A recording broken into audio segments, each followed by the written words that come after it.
கிறிஸ்துவுக்குள் அன்பான வாலிப தம்பி தங்கச்சி எல்லோருக்கும் இயேசு கிறிஸ்துவின் இனிய நாமத்தில் எங்கள் அன்பின் வாழ்த்துக்கள். இந்த நாளிலும் பரம தகப்பன் இயேசு உங்களுக்கு கொடுக்கிற வார்த்தை ஆதியாகமம் 22:12 பின்பாகம். நீ அவனை உன் புத்திரன் என்றும் உன் ஏக சுதன் என்றும் பாராமல் எனக்காக ஒப்பு கொடுத்தபடியினால் நீ தேவனுக்கு பயப்படுகிறவன் என்று இப்பொழுது அறிந்திருக்கிறேன் என்றார்.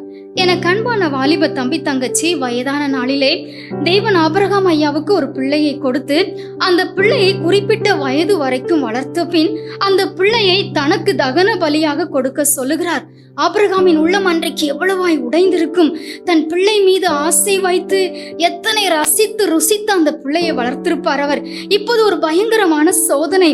ஆபிரகாம் ஐயா தன்னுடைய ஆசைகள், தன் பிள்ளை மீது இருந்த பாசம் எல்லாவற்றையுமே அடக்கி கொண்டு கர்த்தருக்கு பயந்து தன் மகனை பலிபீடத்தின் மேலே கிடத்தி பலியிடுவதற்கு தன் கையிலே கத்தியை எடுத்து ஓங்குகையில் கர்த்தருடைய தூதனின் சத்தம் வானத்திலிருந்து வருகிறது. நீ உன் புத்திரன் என்றும் ஏக சுதன் என்றும் பாராமல் ஒப்பு கொடுத்ததால் நீ கர்த்தருக்கு பயப்படுகிறோன் என்று பரலோகமே சாட்சி கொடுத்தது. ஆமென்.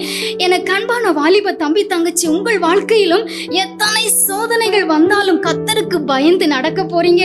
எனக்கு மட்டும் ஏன் இத்தனை சோதனை வருகிறது என்று சொல்லி வழி தவறி போகாமல் கர்த்தருக்கு பயந்து சோதனையை சாதனையாய் மாற்றி வாழ்ந்து காட்ட போறீங்க. ஆமென். God bless you.